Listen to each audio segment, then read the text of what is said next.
Hello, beautiful souls. How are you doing today? You're learning to love yourself a little bit more.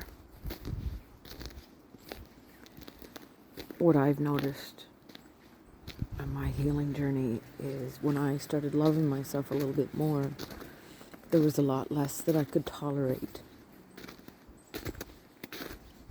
And we ask for clarity.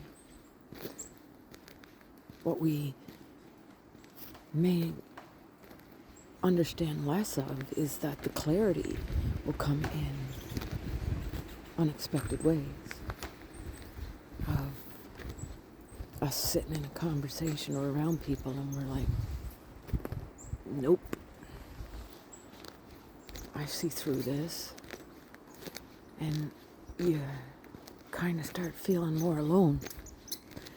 But in loving yourself more, you realize that you're never alone.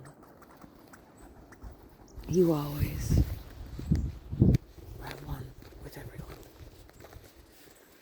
So in essence, whatever you're learning, whatever you're doing fantastic. And like the squirrels say, go out and have fun and love yourself. In a non-egoic way, if you so choose.